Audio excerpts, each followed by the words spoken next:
last week, before these latest harassing phone calls today, I gave the Royal Melbourne 2 opportunities to see the state that my body was in and the fact that I needed urgent help and that I needed my J-tube to be reinstated. So they can't say that I didn't give them an opportunity. I was in their hospital speaking with them.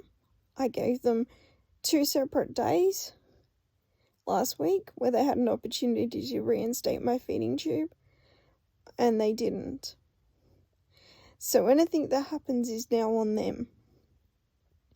I'm putting out a plea to say that I've pretty much had enough. There's no need to harass your patients, but it's quite clear to me that they don't care and that it's ridiculous. I'm sick of people coming up to me and saying I'm a doctor or I'm a nurse and I care. You don't. Absolutely you do not. And I find it so offensive. You don't care.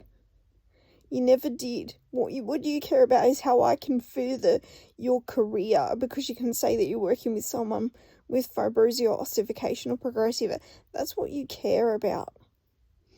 And I'm also very upset that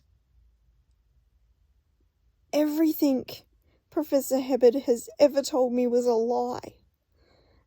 I am disgusted. He told me he'd retired.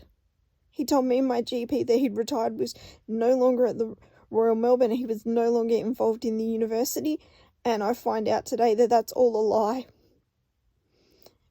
Like, what, Professor Hebbard, did you tell me that was ever true? Nothing. You just used and abused me. I don't know who's worse.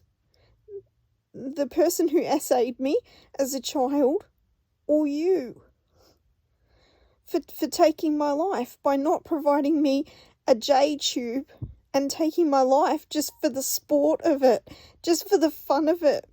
Not what you are putting me and my family through. You can't imagine the hurt and the horrendousness just because you can. Just because you're mean in spirit and you're a monster.